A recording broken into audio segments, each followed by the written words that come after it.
കണ്ണൂരിൽ ജോലി ചെയ്ത കാലം, കണ്ണൂർ സ്ക്വാഡ്, കണ്ണൂർ തന്നെയായിരുന്നു ആ ഒരു സുവർണ കാലഘട്ടം എന്ന് പറയുന്നത്. അതിലൊന്നാണ് എന്നെ ബോംബെറിഞ്ഞ ഓർമ്മ. എൻ്റെ തലയെ കടിച്ചു പൊട്ടിച്ച്. എൻ്റെ പോലീസുകാരൻ മൂക്ക് പാലം തകർന്നു പോയി. 8 പോലീസുകാർ ഞാനടക്കം പരിക്ക് പറ്റി ആശുപത്രിയിലായി. എൻ്റെ ഒരു പോലീസുകാരനെ ഞാൻ അവിടെ ഇടും, ഒറ്റ പോലീസുകാരൻ. അവിടെ കളിയിടുകയോ അവൻ എന്തെങ്കിലും ദോഷം വരികയോ ചെയ്താൽ ഞങ്ങൾ വന്ന് നിങ്ങളെ മുഴുവൻ നിയമത്തിൻ്റെ പരിധി കൊണ്ടുവരാനായിട്ട് ഞങ്ങൾക്ക് ഒരു മടിയില്ല. ഞാൻ എന്ത് ബലം ഉപയോഗിക്കേണ്ടതെന്ന് ഞങ്ങൾ ചെയ്യും. അപ്പം ഞാൻ അന്ന് വേറെ 2-3 സ്ഥലത്ത് വെടിവെക്കേണ്ടി വന്നിരുന്നു. ഞാൻ അവിടെ എത്തിയപ്പം അവർ ഇങ്ങനെ ആരെയോ കാത്തു നിൽക്കുന്ന പോലെ വാളും വടിയും പിന്നെ വലിയ ഇരുമ്പ് വടികളും ബോംബൊക്കെ ആയിട്ട് നിൽക്കുന്ന ആൾക്കാരായിരുന്നു. അപ്പോൾ ഇവിടെ ഞാൻ പിടിക്കുന്നുള്ള അവസ്ഥ വന്നു. അപ്പോൾ ഇദ്ദേഹം തിരിഞ്ഞു നോക്കാണ്ട് എടുത്തിട്ട് തിരിഞ്ഞു നോക്കിയിട്ടില്ല, ഇങ്ങനെ എടുത്തെറിയാം ഇത്. അപ്പം ഞാൻ ഇങ്ങനെ ഇപ്പം ആലോചിക്കുമ്പോൾ ഞാൻ ഒരു മിന്നാരം എന്ന് പറഞ്ഞ സിനിമയിൽ ജഗതി നിൽക്കുന്നുണ്ട്, അതുപോലെയാണ് പിന്നെ പറഞ്ഞു. ഇപ്പോൾ സോഷ്യൽ മീഡിയ കേന്ദ്രീകരിച്ച് നടക്കുന്ന സുപ്രധാന പ്രധാനപ്പെട്ട ക്രൈം എന്ന് പറയുന്നത് ഈ ഫേക്ക് പ്രൊഫൈലുകളിൽ നിന്ന് വന്ന് പല പരാമർശങ്ങൾ നടത്തുക, കമൻറ്റുകൾ ഇടുക, അല്ലെങ്കിൽ മറ്റ് ക്രൈമുകൾ ചെയ്യുക. ഇതിനെയൊക്കെ ഒരു കടിഞ്ഞാണ്ടിടാൻ സാധിക്കുന്നുണ്ടോ? അത് കേസായി വരുന്നുണ്ടോ ഇൻ ദ ഫസ്റ്റ് പ്ലേസ്? ഉണ്ട്. എൻ്റെ പേരിൽ ഉണ്ടാക്കിയ ഫേക്ക് പ്രൊഫൈലിൽ ഞാൻ കേസെടുപ്പിച്ചിട്ടുണ്ട്. എൻ്റെ പേരിൽ ഒരു ഫേക്ക് പ്രൊഫൈൽ ഉണ്ടാക്കിയിട്ട് അവിടുന്ന് ഒരു കോള് വന്നിട്ട് പറയും ഞാൻ എൻ്റെ ഒരു സുഹൃത്ത് ഒരിക്കൽ വന്ന്, പിന്നെ അതെന്താണെന്ന് വെച്ചാൽ ഒരു പരിധി വരെയൊക്കെ നമ്മുടെ റെപ്യൂട്ടേഷൻ അതിന് തടസ്സം നിന്നോളും. ഇപ്പോൾ ഉദാഹരണത്തിന് ഒരിക്കലുണ്ടായ എൻ്റെ ഒരു ഫേക്ക് പ്രൊഫൈൽ ഉണ്ടാക്കിയിട്ട് എൻ്റെ ഏതോ ഒരു ഉദ്യോഗസ്ഥനെ വിളിച്ച് പറഞ്ഞു, ഞാനിങ്ങനെ വളരെ തിരക്കിൽ നിൽക്കുകയാണ്, ഒരു ഡൽഹിയിലൊരു മീറ്റിങ്ങിലിരിക്കുകയാണ്, എൻ്റെ ഭാര്യ ഇപ്പോൾ ലുലു മോളിൽ നിൽക്കുകയാണ് കുറേ പർച്ചേസിന് വേണ്ടിയിട്ട്, അപ്പോൾ അദ്ദേഹത്തിൻ്റെ അടുത്ത് പൈസ എത്തിക്കാൻ എനിക്ക് നിവർത്തിയില്ല, അതുകൊണ്ട് 50,000 രൂപയുടെ പർച്ചേസ് വോച്ചർ അവർക്ക് ഇന്ന നമ്പറിൽ കൊടുക്കുക. പക്ഷെ ആ ഉദ്യോഗസ്ഥനറിയാം അങ്ങനെ മേടിച്ചു തന്നൊരു ചായ പോലും ഞാൻ കുടിച്ചിട്ടില്ല എന്നുള്ളത്. അപ്പോൾ ഇത് ശ്രീ സാർ ഇങ്ങനെ പറയാൻ സാധ്യതയില്ല എന്ന് അയാൾക്കറിയാം. അപ്പോൾ അയാൾ കുറച്ച് കഴിഞ്ഞപ്പോൾ അയാൾ ധൈര്യം സംഭരിച്ച് ആദ്യം അദ്ദേഹത്തിന് എൻ്റെ വൈഫിനെ അറിയാം, അതുകൊണ്ട് അവരെ വിളിച്ച് അദ്ദേഹം ചോദിച്ചു മാഡം ഇപ്പോൾ എവിടെയാണ്? അപ്പോൾ അവൾ പറഞ്ഞു ഞാൻ തിരുവനന്തപുരത്താണ്. ആ ശരി മാഡം, വേറെ ഒന്നുമില്ല, ഇന്നാരാണ് സാറിൻ്റെ അവിടെ ജോലി ചെയ്തിട്ട് DYSP ആണ്, ഇന്നാണ്, ശരി. അപ്പോൾ ഞാൻ കുറേ കഴിഞ്ഞ് അദ്ദേഹത്തെ അങ്ങോട്ട് വിളിച്ച് ചോദിച്ചു. അപ്പം എന്നെ നേരിട്ട് വിളിക്കേണ്ട ആവശ്യമില്ലാന്ന് അദ്ദേഹം തോന്നിയുണ്ടായിരിക്കും.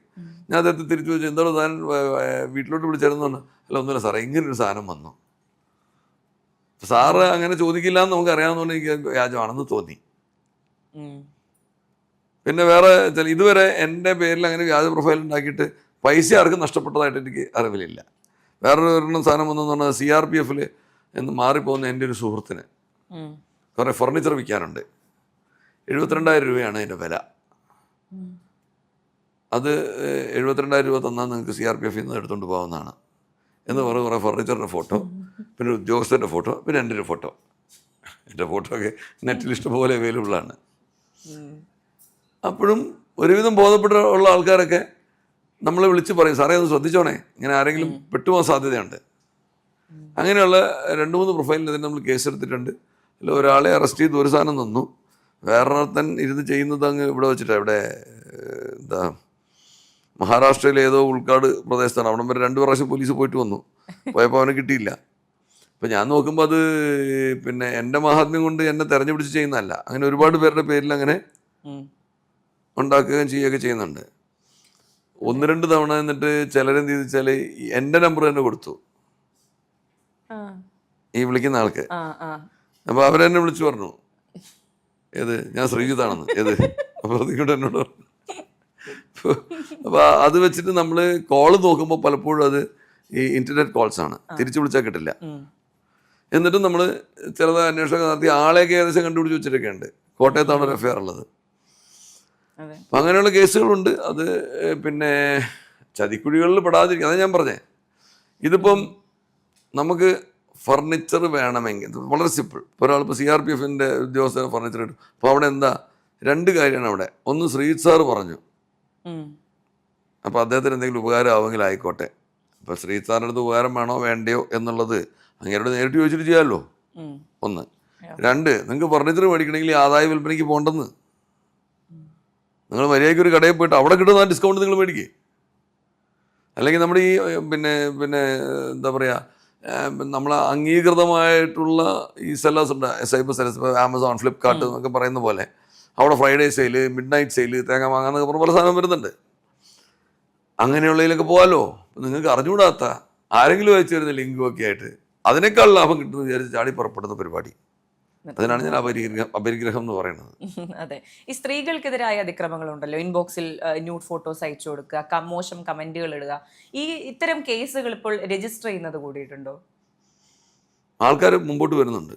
അത് പണ്ട് മറഞ്ഞിരിക്കുന്നവരെ പിടിക്കാനാകില്ല എന്നൊരു തോന്നലുണ്ടായിരുന്നു, പക്ഷെ ഇപ്പൊ അതില്ല. അല്ല, മറഞ്ഞിരിക്കുന്നവരും മാത്രമല്ല, ഇത് പുറത്ത് പറഞ്ഞാൽ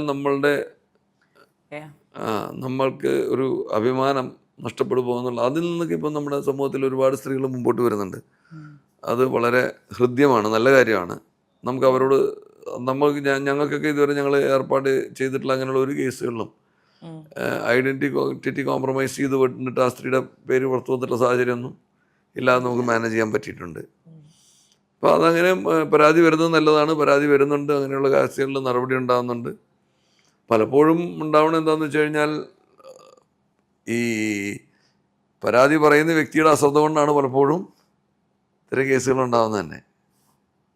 എന്ന് പറഞ്ഞാൽ അവരുടെ വ്യക്തിപരമായ ഫോട്ടോസ് മോർഫ് ചെയ്തതല്ലാതെ ഉള്ളത്, ഒറിജിനൽ ഫോട്ടോസ് ചിലപ്പം ഇവരുടെ കയ്യിൽ നിന്ന് തന്നെ ആയിരിക്കും മിക്കവാറും കൈമോശം വരുന്നത്. അപ്പോൾ അത് നമ്മൾ ശ്രദ്ധ വേണം. നമ്മൾ ആർക്ക് കൊടുക്കുന്നു, ആരോട് സംവദിക്കുന്നു, കഴിയുന്നതും അത്തരത്തിലുള്ള വ്യാപാരങ്ങൾ ഒഴിവാക്കുന്നതാണ് ആശാസ്യകരം. കാരണം വെച്ചാൽ ഈ സോഷ്യൽ മീഡിയയിൽ നമ്മളിങ്ങനെ സോഷ്യൽ മീഡിയ കൊണ്ട് നമുക്കുണ്ടായിട്ടുള്ള ഗുണം എന്ന് പറഞ്ഞാൽ, ഇപ്പോൾ എനിക്ക് ഉണ്ടായിട്ടുള്ള ഗുണം എന്ന് പറഞ്ഞു കഴിഞ്ഞാൽ, ഞാൻ 4ാം ക്ലാസ്സിൽ പഠിച്ചപ്പോൾ ഉള്ള സുഹൃത്തുക്കളെ വരെ എനിക്ക് തിരിച്ചു കിട്ടുകയാണ്.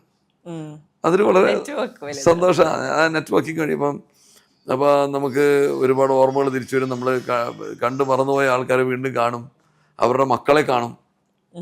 അതൊക്കെ ഒരു ഭയങ്കര എനിക്ക് തീരെ ഇഷ്ടമില്ലാത്തൊരു കാര്യമാണ് എൻ്റെ സുഹൃത്തുക്കളുടെ മക്കളെ കാണുന്നത്. എന്താണെന്നറിയാം, നമ്മളിപ്പോൾ ഞാനിപ്പോൾ ഒരുപാട് കാലം കഴിഞ്ഞപ്പോൾ 10ാം ക്ലാസ്സിൽ ഞാൻ പഠിച്ചപ്പോൾ എൻ്റെ ഒരു സുഹൃത്തും ഞാനുമായിട്ടുള്ള മാനസിക ബന്ധം എന്ന് പറയുന്നത്, ഞങ്ങൾ രണ്ടുപേരും 15 വയസ്സുകാരാ. മനസ്സിലായില്ലേ?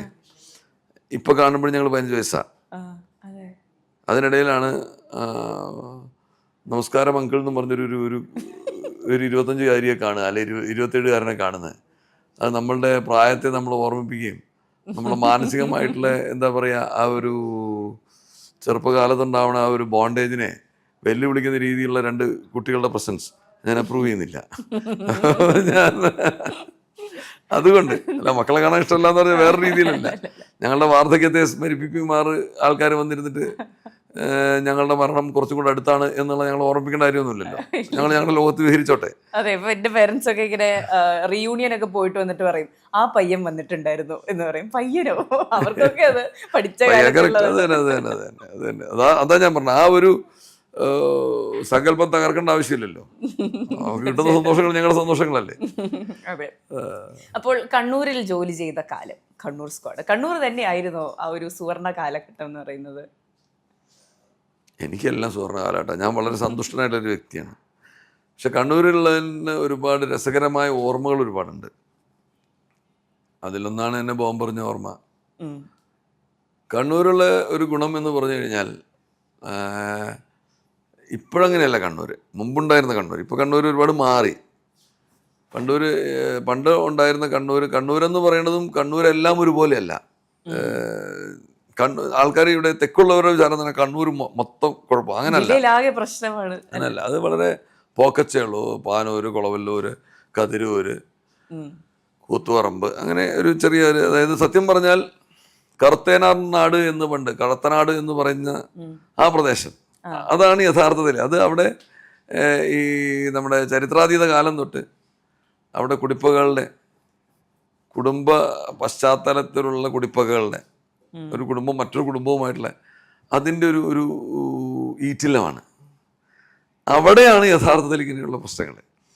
അപ്പോൾ അവിടെ പിൽക്കാലത്ത് അതിന് രാഷ്ട്രീയ സ്വഭാവം കൈവന്നു, രാഷ്ട്രീയ പാർട്ടികൾ വന്നപ്പോൾ. പക്ഷെ യഥാർത്ഥത്തിൽ ഇവിടെ നടന്നിട്ടുള്ള എല്ലാ കാര്യങ്ങൾക്കും ഇവർ തമ്മിലുള്ള ഈ മനുഷ്യർ തമ്മിലുള്ള പണ്ട് കതിരൂർ ഗുരുക്കളും എന്താ പറയുക ആരോമൽ ചേകവരും തച്ചോളി ഉദയനും ഒക്കെ വിഹരിച്ചിരുന്ന ആ ഒരു പ്രദേശം, ഉണ്ണിയാർച്ചയുടെയും. അപ്പോൾ അവിടെ ആ നിലനിന്നിരുന്ന രീതിയിലുള്ള തീക്ഷ്ണമായ സ്നേഹബന്ധങ്ങളും അതിനേക്കാൾ ആഴത്തിലുള്ള കുടിപ്പകകളും എല്ലാം ചേർന്നതാണ് ആ പ്രദേശത്ത് പറയുന്നത്. ആ പ്രദേശത്ത് മാത്രമാണ് യഥാർത്ഥത്തിൽ ഇങ്ങനെയുള്ള കൊലപാതകങ്ങളും പ്രശ്നങ്ങളൊക്കെ നടന്നിട്ടുള്ളത്. അവിടുത്തെ പോലീസിങ് ഭംഗിയായിട്ട് നടത്തണമെങ്കിൽ നമ്മൾ അവരിൽ ഒരാളായേ പറ്റൂ. എനിക്ക് വളരെ രസകരമായിട്ടുള്ള ഒരുപാട് അനുഭവങ്ങൾ എനിക്ക് ഓർമ്മയുണ്ട്. ഞാനൊരു എന്താ പറയുക, ഒരു ധർമ്മടം എന്ന് പറഞ്ഞ പോലീസ് സ്റ്റേഷൻ അതിർത്തിയിൽ പണ്ട് ഞാൻ ASP ആയിരിക്കുമ്പോൾ ഒരു ക്ഷേത്രാങ്കണത്തിൽ ചൂതുകളി നടക്കുന്നു എന്ന് പറഞ്ഞ് തടയാൻ പോയി. അപ്പോൾ നമ്മൾ ചെന്നപ്പോൾ കാണുന്ന സീൻ എന്താണെന്ന് വെച്ച് കഴിഞ്ഞാൽ തട്ടായിട്ടൊരു 5-6 ഏക്കർ സ്ഥലം, അവിടെ മുഴുവൻ ആൾക്കാരിരുന്ന് പലതരത്തിലുള്ള. അപ്പം നമ്മൾ ചെന്നൊരു 10-25 പോലീസുകാരേ ഉള്ളൂ മാക്സിമം. ഇവരൊരു 10,000, 1,500, 2,000-ഓളം ആൾക്കാരുണ്ട്. ഇവരെ മുഴുവൻ നമ്മൾക്ക് നിയമത്തിന് മുമ്പിൽ കൊണ്ടുവരാനായിട്ട് അപ്പം പിടിച്ചുകൊണ്ടുവരാനും പറ്റില്ല. എന്നാലും ഞങ്ങൾ പോലീസുകാർ കുറേ പേര് ചേർന്ന് അവിടെയുള്ള പണമൊക്കെ പിടിച്ചെടുത്തു. കുറച്ച് പേരെ അറസ്റ്റ് ചെയ്തു. അവരെ കൊണ്ടുപോകാൻ ശ്രമിക്കുമ്പോഴത്തേക്കും ഭീകരമായിട്ടുള്ള ആക്രമണം ഉണ്ടായി ജനങ്ങളുടെ അടുത്തുനിന്ന്. എൻ്റെ തലയൊക്കെ അടിച്ചു പൊട്ടിച്ച്. എൻ്റെ പോലീസുകാരൻ്റെ മൂക്ക് പാലം തകർന്നു പോയി. 8 പോലീസുകാർ ഞാനടക്കം പരിക്ക് പറ്റി ആശുപത്രിയിലായി.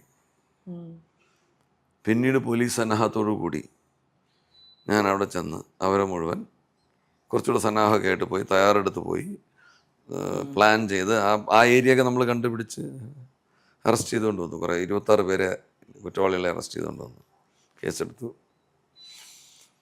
അത് കഴിഞ്ഞ് 2 ദിവസം കഴിഞ്ഞപ്പോൾ കൂത്തുപറമ്പിനടുത്ത് തൊക്കിലങ്ങാടി എന്ന് പറഞ്ഞ സ്ഥലത്ത് ഇതുപോലെ വേറൊരു സ്ഥലത്ത് കളിയിടാൻ പോകുന്നു എന്നുള്ള ഇൻഫർമേഷൻ കിട്ടുകയാണ്. അപ്പോൾ അവിടെ എല്ലാം അംഗം തട്ടിൽ വെച്ച് കാണാമെന്ന് പറയുന്ന രീതിയിലാണ് അവരുടെ സംസാരമൊക്കെ. അപ്പോൾ ആ ക്ഷേത്രത്തിനടുത്തുള്ള ആൾക്കാർ, ക്ഷേത്രാങ്കണത്തിൽ കളിയിടുന്ന ആൾക്കാർ സ്പെഷ്യൽ ബ്രാഞ്ചിലെ ഉദ്യോഗസ്ഥനോട് പറയുകയാണ്, നിങ്ങൾ ASPയോട് പറഞ്ഞേക്ക് ഇത് ധർമ്മടത്ത് പോയ വരി ആയിരിക്കില്ല, ഇവിടെ വന്നാൽ ചിലപ്പോൾ തിരിച്ചു പോകും, ഇത് കരുതി വന്നാൽ മതി എന്ന് പറഞ്ഞേക്ക്. അപ്പം വെല്ലുവിളിയാണ് എന്നുവെച്ചാൽ അങ്കത്തട്ടിൽ വെച്ച് കാണാമെന്നൊക്കെ നമ്മൾ പഴയ ഈ ചേകവന്മാർ പറയില്ല, ആ ലൈനാണ്. അപ്പം ഞാൻ തിരിച്ച് അയാളോട് പറഞ്ഞു, പോയി അവിടെ പറഞ്ഞേക്ക് ഞാൻ കൂത്തുപറമ്പ് സ്റ്റേഷനിലുണ്ടാവും, എൻ്റെ ഒരു പോലീസുകാരനെ ഞാൻ അവിടെ ഇടും, ഒറ്റ പോലീസുകാരന്. അവിടെ കളിയിടുകയോ അവൻ എന്തെങ്കിലും ദോഷം വരികയോ ചെയ്താൽ ഞങ്ങൾ വന്ന് നിങ്ങളെ മുഴുവൻ നിയമത്തിൻ്റെ പരിധിയിൽ കൊണ്ടുവരാനായിട്ട് ഞങ്ങൾക്കൊരു മടിയില്ല, ഞാൻ എന്ത് ബലം ഉപയോഗിക്കേണ്ടതെന്ന് ഞങ്ങൾ ചെയ്യും, എൻ്റെ തയ്യാറായിട്ട് ഞാൻ ഇവിടെ ഉണ്ടെന്ന് പറഞ്ഞേക്കും തിരിച്ച്. അപ്പം നമ്മൾ എന്താ പറയുക, ഈ പാണന്മാർ പണ്ട് ഈ അങ്കത്തട്ടിൽ പോകുന്ന വീരന്മാരെ കുറിച്ച് പാടുന്ന പോലെ ഈ എൻ്റെ പോലീസ് ഉദ്യോഗസ്ഥ അവിടെ ചെന്ന് വീണ്ടും പറയണം. ASP പറഞ്ഞിട്ട്, ASP കളിയല്ല, തമാശയല്ല, പ്രശ്നമാവും, ഇത് it's a battle of wits. അവർ കളിയിട്ടില്ല. അത് വലിയ. അത് കഴിഞ്ഞിട്ട് ഞാൻ ഇതെല്ലാം കഴിഞ്ഞ് രാത്രി 12:30-1 മണി വരെ ഞാൻ അവിടെ തന്നെ ഇരുന്നു പോലീസ് സ്റ്റേഷനിൽ. ഞാനൊരു 10-60 പോലീസുകാരെയും തയ്യാറാക്കിയിട്ട് ഞാൻ ഇരിക്കുകയാണ്. എല്ലാ പോലീസ് സ്റ്റേഷനിലും 14 പോലീസ് സ്റ്റേഷൻ ഉണ്ട് എൻ്റെ കീഴിൽ. എല്ലാ പോലീസ് സ്റ്റേഷനിലും ആൾക്കാരെ ഞാൻ സംഭരിച്ച് ASPയോട് റിക്വസ്റ്റ് ചെയ്തിട്ട് ഒരു അഡീഷണൽ AR ക്യാമ്പിൽ നിന്ന് ഒരു 10-20 പോലീസുകാരെയും കൂടെ അഡീഷണൽ വെച്ചിട്ട്, ഇത്രയും പോലീസുകാരെ വെച്ചിട്ട് അവരും നല്ല കവചവും ഒക്കെ ഇട്ട് റെഡിയായിട്ട് ഇങ്ങനെ നിൽക്കുകയാണ്. അത് ജനങ്ങൾ കാണുകയാണ്, ഈ വാക്ക് അവിടെ എത്തുകയാണ്. അപ്പം അന്ന് വേറെ കാര്യം വെച്ചാൽ മറ്റേ സംഭവം, ആദ്യത്തെ സംഭവം കഴിഞ്ഞിട്ട് 4-5 ദിവസമായിട്ടേ ഉള്ളൂ. അപ്പം എൻ്റെ തലയിൽ അതിൻ്റെ പരുക്കുകളൊക്കെ ഉണ്ട്, ബാൻഡേജ് ചെയ്തുകൊണ്ട്. അപ്പം എനിക്ക് ശരിക്ക് തൊപ്പി വെക്കാനോ ഹെൽമെറ്റ് ഇടാനോ പറ്റില്ല. ഞാൻ പറഞ്ഞ് എനിക്ക് ഹെൽമെറ്റിൻ്റെ ആവശ്യമില്ല. ഇതൊക്കെ ഭയങ്കര വീരസാഹസിക. എന്താ പറയുക, അന്ന് എത്ര പ്രായം ഉണ്ടാവും? അന്ന് എനിക്ക് 27 വയസ്സ്, 28 വയസ്സ്. അപ്പോൾ അങ്ങനെയൊക്കെ പറയാം. അങ്ങനെയൊക്കെ പറയുമ്പോൾ ആ ആൾക്കാർക്കും വേറെ കാര്യം എന്ന് വെച്ചാൽ ഇങ്ങനെയൊക്കെ അവർ ഇങ്ങനൊരു സന്ദർഭത്തിൽ പറയുമെങ്കിലും അല്ലാത്ത സമയത്ത് കാണുമ്പോൾ അവർക്ക് നമ്മളോട് ഭയങ്കര സ്നേഹമാണ്. ഞാനത് മനസ്സിലാക്കി വെച്ചാൽ, ഞാൻ ഈ ബോംബ് പൊട്ടി കിടക്കുമ്പോൾ, ബോംബ് പൊട്ടുന്നതിന് മുമ്പ് എനിക്ക് 73 കിലോയെ വെയിറ്റ് ഉണ്ടായിരുന്നുള്ളൂ. എന്നൊരു 3 മാസത്തോളം ഞാൻ ശയ്യാവലംബിയായിരുന്നു.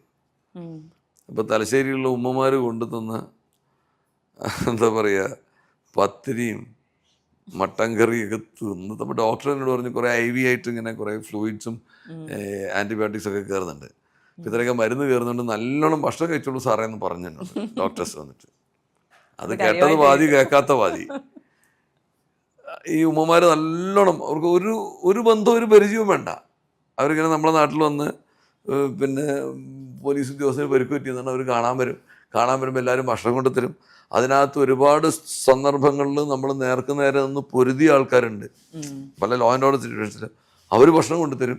ഈ ഭക്ഷണം എല്ലാം കഴിച്ചു കഴിഞ്ഞ് 73 കിലോ ഉണ്ടായിരുന്ന ഞാൻ ഈ അസുഖമൊക്കെ കഴിഞ്ഞ് ഒരുവിധം നടക്കാറായപ്പോൾ എൻ്റെ അമ്മയുടെ പ്രാർത്ഥന പ്രകാരം ഗുരുവായൂർ അമ്പലത്തിൽ പോയി ഒരു തുലാഭാരം നടത്തി. തുലാഭാരം നടത്തിയപ്പോഴാണ് അന്ന് അറിയുന്നത് 8/4/84. ഞാൻ വിചാരിച്ചു വേറെ ആരുടെയും വയസ്സിട്ട് പറഞ്ഞാണ്, എൻ്റെ വെയിറ്റ് പറഞ്ഞതായിരുന്നു. അന്ന് ഞാൻ പിന്നെ അവിടുന്ന് പുറകോട്ട് പോയിട്ടില്ല. ഏകദേശം ആ റേഞ്ചിൽ തന്നെയാണ് ഇപ്പം തുടരുന്നത്. അപ്പോൾ അങ്ങനെയുള്ള ഒരുപാട് സ്നേഹമിശ്രണമായി പെരുമാറുന്ന ഒരുപാട് ആൾക്കാരുടെ ഒരു പ്രദേശം കൂടിയാണ്. അപ്പോൾ അവിടെ ഒരിക്കലും മറക്കാനാവാത്ത ഓർമ്മകൾ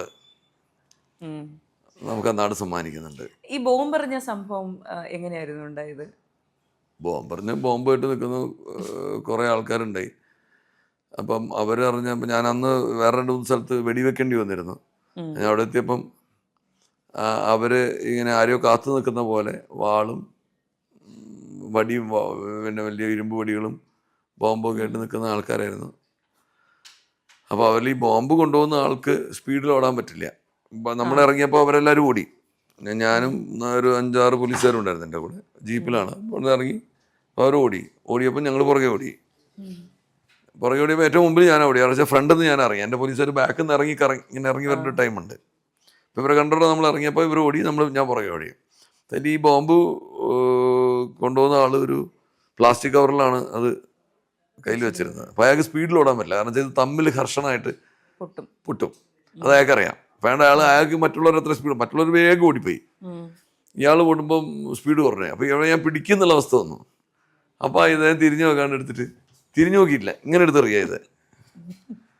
അപ്പം ഞാനിങ്ങനെ ഇപ്പം ആലോചിക്കുമ്പോൾ ഞാൻ ഒരു മിന്നാരം എന്ന് പറഞ്ഞ സിനിമയിൽ ജഗതി നിൽക്കുന്നുണ്ട്, അതുപോലെയാണ്. പിന്നെ പറഞ്ഞു യൂണിഫോമൊക്കെ കീറി പറഞ്ഞു പുകയൊക്കെ വന്നിട്ട് തെറിച്ചു പോയി. പക്ഷെ അങ്ങനെ തെറിച്ചു പോയി പുറകിലൊന്ന് പോലീസുകാരെ കയ്യിലാണ് പോയി.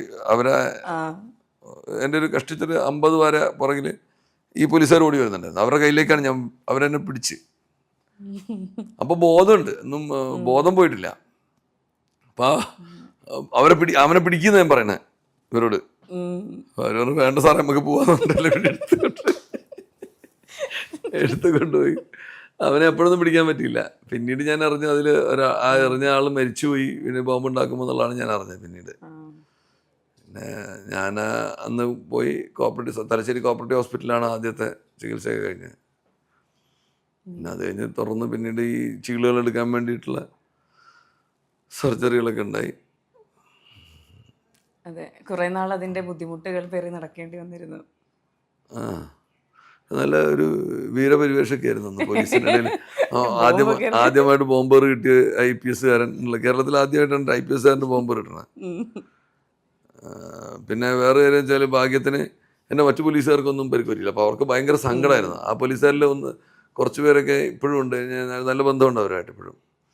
അപ്പോൾ അവർക്കൊക്കെ ഭയങ്കര സങ്കടമായിരുന്നു. കാരണം അവരുടെ കൂട്ടാളികൾ അവരെ കളിയാക്കാനൊക്കെ തുടങ്ങി. നീ ഉണ്ടായിട്ട് എന്താ ASP കയറിയിട്ട് എങ്ങനെയാണ് നോക്കണ്ടേ, അങ്ങനെയൊക്കെയുള്ള എത്തേ.